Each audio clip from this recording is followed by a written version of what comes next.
दोस्तों, आज की कहानी है अपनी क्षमता पहचानो। एक गांव में एक आलसी आदमी रहता था। वह कुछ काम धाम नहीं करता था, बस दिन भर निठल्ला बैठकर सोचता रहता था कि किसी तरह कुछ खाने को मिल जाए। एक दिन वह यूं ही घूमते घूमते आम के एक बाग में पहुंच गया। वहां रसीले आमों से लदे कई पेड़ थे। रसीले आम देख उसके मुंह में पानी आ गया और आम तोड़ने के लिए वह एक पेड़ पर चढ़ गया। लेकिन जैसे ही वह पेड़ पर चढ़ा, बाग का मालिक वहां आ गया। बाग के मालिक को देख आलसी आदमी डर गया और जैसे तैसे पेड़ से उतरकर वहां से भाग खड़ा हुआ। भागते भागते वह गांव में बाहर स्थित जंगल में जा पहुंचा। वह बुरी तरह से थक गया था, इसलिए एक पेड़ के नीचे बैठकर सुस्ताने लगा। तभी उसकी नज़र एक लोमड़ी पर पड़ी। उस लोमड़ी की एक टांग टूटी हुई थी और वह लंगड़ा कर चल रही थी। लोमड़ी को देख आलसी आदमी सोचने लगा कि ऐसी हालत में भी इस जंगली जानवरों से भरे जंगल में ये लोमड़ी बच कैसे गई, इसका अब तक शिकार कैसे नहीं हुआ। जिज्ञासा में वह एक पेड़ पर चढ़ गया और वहां बैठकर देखने लगा कि अब इस लोमड़ी के साथ आगे क्या होगा। कुछ ही पल बीते थे कि पूरा जंगल शेर की भयानक दहाड़ से गूंज उठा, जिसे सुनकर सारे जानवर डर कर भागने लगे। लेकिन लोमड़ी अपनी टूटी टांग के साथ भाग नहीं सकती थी।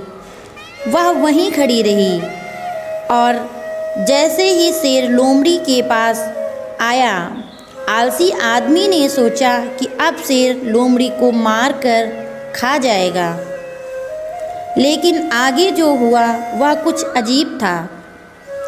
शेर लोमड़ी के पास पहुंचकर खड़ा हो गया। उसके मुंह में मांस का टुकड़ा था, जिसे उसने लोमड़ी के सामने गिरा दिया। लोमड़ी इत्मीनान से मांस के उस टुकड़े को खाने लगी। थोड़ी देर बाद शेर वहां से चला गया।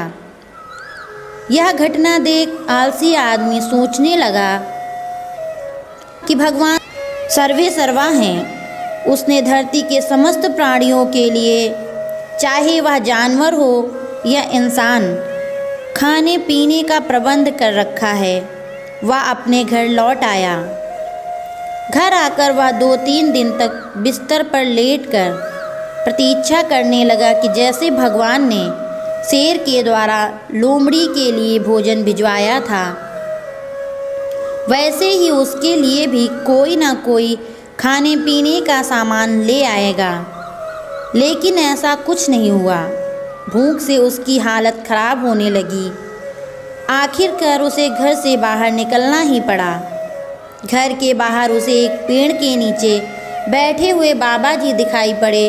वह उनके पास गया और जंगल का सारा वृतांत सुनाते हुए वह बोला, बाबा जी, भगवान मेरे साथ ऐसा क्यों कर रहे हैं? उनके पास जानवरों के लिए भोजन का प्रबंध है, लेकिन इंसानों के लिए नहीं।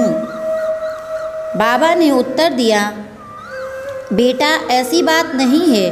भगवान के पास सारे प्रबंध हैं, दूसरों की तरह तुम्हारे लिए भी। लेकिन बात यह है कि वे तुम्हें लोमड़ी नहीं, शेर बनाना चाहते हैं। दोस्तों, ये थी आज की कहानी। सीख, हम सबके भीतर क्षमताओं का असीम भंडार है, बस हम उन्हें पहचान नहीं पाते और स्वयं को कमज़ोर समझकर दूसरों की मदद की प्रतीक्षा करते हैं। स्वयं की क्षमताओं को पहचानिए, इतने सक्षम बनिए कि आप दूसरों की सहायता कर सकें। आपको ये कहानी कैसी लगी कमेंट में ज़रूर बताएं और मेरे चैनल को सब्सक्राइब करें।